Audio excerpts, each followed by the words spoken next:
Soul of Sales, The Nine Universal Laws by Rohit Bassi. For after all, the best thing one can do when it is raining is let it rain. Henry Wadsworth Longfellow.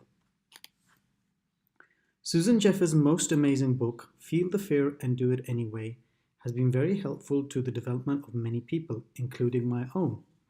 Her work was certainly guided me in doing what I do for a living. Other key influences in my development have been the likes of His Holiness the Dalai Lama, Jack Canfield, and Dr. Wayne Dyer. For many of you out there, selling could be a frightful experience, and you refuse to go down this path. The truth of the matter is that no matter what you do, be it getting a job, convincing someone to go out with you on a date, or winning a business deal, all involves selling. When I started my consultancy firm, I had to learn to sell. I coach school and university students, professors, professional business owners, and many others in the art of public speaking and presentation skills. In this regard, two people, Craig Chapman and Chaya Sakuja, helped me to overcome my fear of educating others. In order for people and organizations to use my services, I had to persuade them to buy from me. This selling effort was not only scary, it also made me feel yuck. You see, many people say salespeople are liars. They are the scum of the earth and out to make a quick buck. I too was of that opinion until I taught myself to view sales as a tool to help others. Here, I must give credit to Jeffrey Gitmore and Arjun Iyer, both of whom who taught me to discern a hard sell from a heart sell. The selling profession is despised by many and is perceived as being aggressive and ruthless. Even for me, the journey of sales has been daunting and like a path leading into the unknown. The one thing that is known, however, is the dynamic nature of the market, technology, and trends. The only constant in sales is change. Thus, as a sales profession, you need to be adaptable, flexible, and versatile. I would contend that there is one more constant in sales, and that constant is trust. The unsuccessful salesperson has most likely underestimated the significance of trust. It is from this foundation that I discovered the soul of sales. Over the years, I've coached and trained in the art of public speaking and presentation skills. Surprisingly, in doing so, I have had new and old salespeople ask me to assist them on how to pitch themselves, improve their sales, up their client relationship management, and better communicate with their clients. To all those who are in sales or are afraid to venture into sales, please allow me to take you into the practical journey I call Soul of Sales, the Nine Universal Laws. Here they are. Number 1, awareness. One of my teachers, Dr. Segu Ramesh, says, when you focus, you move into attention. This leads to awareness, thus allowing you to get things done with greater ease. A key called awareness opens the door to sales success. When you amplify your awareness, you realize that accomplishment in sales is all about service excellence. It is critical for you to know that the only reason you are in your role is because of the customer you serve. Sales cannot exist without service. In other words, a salesperson needs and has to be customer focused rather than transaction focused. You're correct in thinking that without the transaction, the business will stop. However, without the customer, the business will be non-existent, i.e., it will be dead. As a salesperson, your role is about creating a positive customer experience and journey that is both memorable and appreciated. When you create such an experience and journey, you enter the realm of soul-based service excellence. In doing so, you are shifting yourself from a transaction and creating an emotional connection of trust and respect with your customers. Number two, acceptance. Many people run away from selling as they are afraid of failure. The two things that hold people back in sales success is rejection and that no one will buy from me. Firstly, accept that you will need to regularly educate yourself in order to overcome self-sabotage and limiting beliefs. This is the key to ongoing success. Secondly, accept that your service product may not be suitable for everyone, so be clear on your market. Not everyone is your customer. Thirdly, accept that you are forever in learning and development mode. There will be days or even weeks when inspiration is low and motivation is dead. You will be rejected as well as beaten to a pulp both mentally and emotionally. Many times, fear will cloud your vision.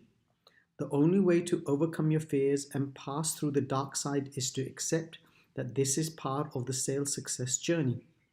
By doing so, in addition, in developing yourself, you are developing trust and respect with customers. Number three, compassion. Ruthless compassion is a phrase regularly used in the business world. It is sad to see how so-called business leaders, and salespeople show their ruthless actions by hiding behind such a pathetic phrase. It is these toxic individuals who may truly prove fatal to others, the organization, and to their own lives. Compassion is not about having pity on others. It has nothing to do with being nice and feeling sorry for others. It also has nothing to do with being disrespectful to yourself or being a yes person to the needs and wants of others. In simple terms, it is about being loving, empowering, tolerant, and forgiving. It is about being respectful to yourself and to others. It is about setting aside your ego. For the users of ruthless compassion, please view the TED Talk by Daniel Goleman, author of Emotional Intelligence. Why aren't we more compassionate? As a salesperson, compassion allows you to know your client better and genuinely connects you with them. There is no room for fake it till you make it in sales. Number four, passion.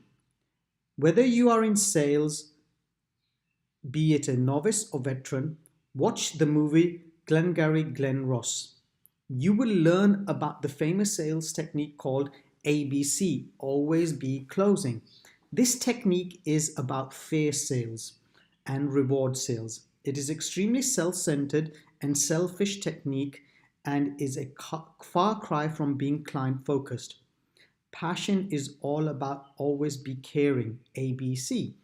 Always be caring for the client, yourself, and the business you work for. It is about paying close attention to the UPB, unique perceived benefit, a phrase coined by the Marketing Guild. So be aware of the UPB of the client. You are there to provide help and guide the client, enabling them to make a good decision when it comes to getting product services that will fulfill their immediate needs or will benefit them in the long run. The total focus is to develop a solution that gets the client into a comfort zone where they see a light at the end of the tunnel. Passion sales also allows you to connect with your core values of serving as a trusted advisor. The journey is not about a transaction. Instead, it is about forging a successful ethical relationship which allows both you and the client to be in a win-win situation in the short, medium, and long run.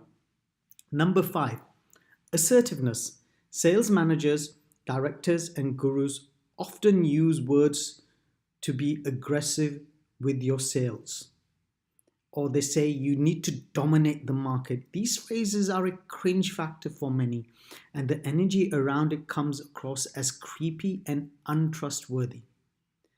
Psychologist Kendra Cherry defines aggression as a range of behaviors that can result in both physical and psychological harm to oneself, other, or objects in the environment. Such an interaction could lead to harming another person either physical or mentally. In sales terms, this means to win, succeed by hook or crook. There is no mercy. When it comes to assertiveness, Donald's Medical Dictionary defines it as a form of behavior characterized by confident declaration or affirmation of a statement without need of proof. This affirms the person's rights or point of view without either aggressively threatening the rights of another, assuming a position of dominance, or submissively permitting another to ignore or deny one's right or point of view. I prefer the assertive sales route any day. It was Chaya Sakuja who taught me that sales has nothing to do with aggression. Instead, sales are about connecting with the client, overcoming rejection, remaining focused, doing your best, and having an assertive outlook in all situations. Number 6, gratitude. With faith and trust, your clients give you a precious gift. That precious gift is their time and attention. It is an amazing feeling to receive this gift from your clients. Yet many of us take the client for granted. Inadvertently, we could abuse the client's time. As Rick Warren says, time is your most precious gift because you only have a set amount of it. Anyone in sales needs to have an attitude of gratitude. Whoever you connect with in sales, always remember to thank them for their time. No matter if a sale never happens, always be thankful. My dear friend and coach Ray Jacobs continues to reinforce in me the power of gratitude. Ray has been empowering people at all levels for over 40 years. Number 7, value. On numerous occasions, I've been told to value my service. I would simply brush the advice away. Ramiz Halil, an exceptional sales trainer, awakened me to the importance of value. He taught me that value goes beyond the price that we place on a product service. In this regard, one fine day, I saw a friend's social media comment. She was in the midst of a challenging situation with the pricing of her services. She was upset because a client wanted to reduce her price even though they openly appreciated her quality of work. Now, that was a difficult place for her to be in.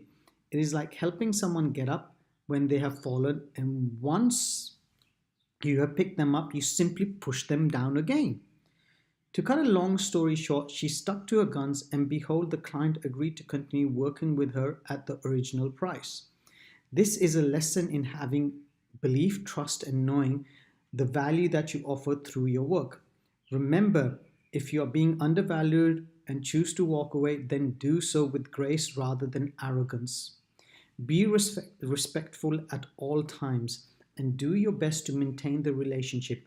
Release your ego and put aside judgments. Number 8, communication. My father-in-law would always say, as long as the other person understands your message like you would like them to understand it, that means you have successfully communicated with them. The foundation, the building block, the essence of all that we do is based on our communication. You are always communicating. Even our act of silence is a form of communication.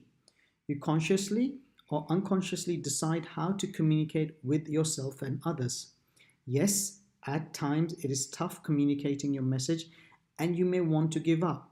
Communication happens through various media such as verbal, that is your language, word sentences, non-verbal, body language, gestures, emotions, and voice, that is your tone, pace, volume. Writing is another element of communication. The most critical aspect of communication, however, is how you communicate it within yourself. When a person is unable to communicate with him or herself in a positive and productive manner, then the outcomes usually are unpleasant. Your ability to communicate with yourself is crucial.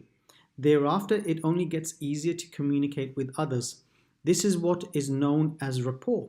Rapport is all about creating that essence of trust, respect, understanding, and cooperation, all of which begins within you.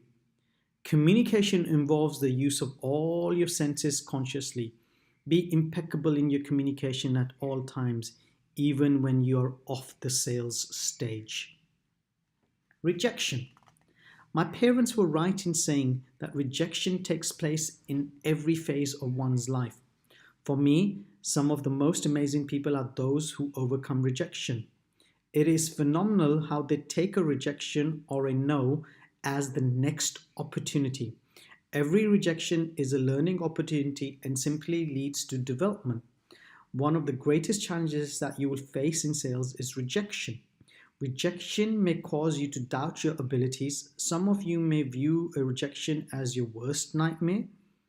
The evolved sales professional says rejection is a divine redirection towards something beautiful beyond your imagination. For most of us, rejection after rejection lands great blows to our confidence. We feel the devastation deep within ourselves. The feeling of lack drowns us, and we are unable to comprehend the so called divine plan that is unfolding for us. In that moment of rejection and beyond that moment, nothing makes sense. And negative emotions override so called common sense. A thick layer of misery and self pity engulfs us. No matter how painful the experience, there is someone who tells you we are where we are meant to be. We are told to have that trust in the universe and know that everything will be just fine. Apply this principle. Take a leap of faith in sales.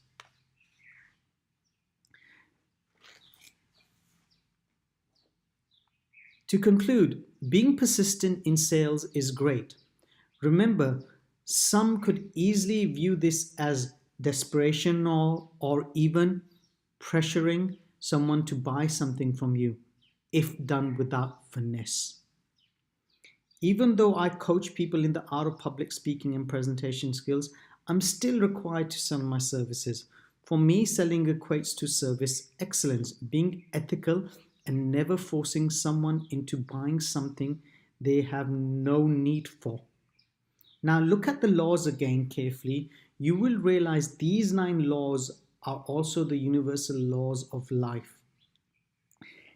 In the caring and encouraging words of the great philosopher Lao Tzu, life is a series of natural and spontaneous changes. Never resist them. That only creates sorrow. Let reality be reality. Let things flow naturally forward in whatever way they like. Read to you by the author Rohit Bassi. Thank you.